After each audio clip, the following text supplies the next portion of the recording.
The man is horrified to discover that he has been forgotten on Mars for 108 days. In order to get in touch with the Earth's Space Center, the man finally found the Pathfinder buried in a sandstorm, which was launched by scientists in 1997 as a landing probe on Mars and now abandoned in the sand. As soon as Paul dug him up, the crew at the Earth Space Center detected an unusual fluctuation in the Martian signal, and now none of them had realized that Paul had survived the superstorm more than 100 days earlier. Then the crew curiously turned the camera in front of Paul's eyes because Mars is 65 million kilometers from Earth and it takes more than 30 minutes to transmit data. And Paul knew that people on Earth were probably looking at the data, so he couldn't wait to get his writing pad ready and nail it to the ground. When the staff received the images from Mars, they were all shocked and overwhelmed when they saw the message written by Paul, who had been missing for more than 100 days. They did not realize that Paul was still alive. Thus, a complete exchange of information was carried out between the two parties using hexadecimal, and the entire space agency was watching the conversation in real time. However, Paul got some bad news. He would have to live on Mars for 4 years until a new mission could be launched to bring him back to Earth. So the space agency decided to build a rocket to send Paul supplies. But that will take a year. But luckily for Paul,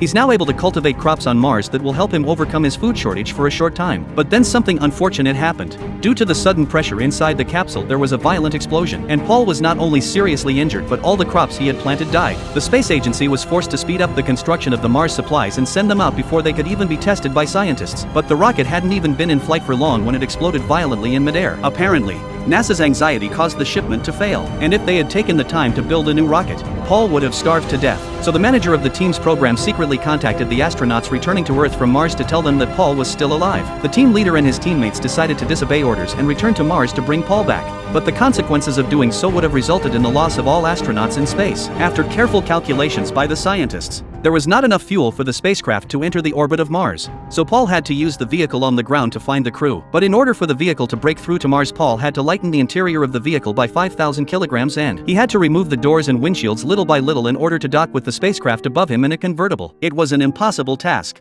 as Paul was expected to die before he even left the planet. But it was the only way he could get off the planet. And so it was that Paul, with the eyes of the world upon him and his teammates, traveled a great deal of time to the skies above Mars, while Paul flew up into space in a rudimentary vehicle to make the impossible docking with the spaceship.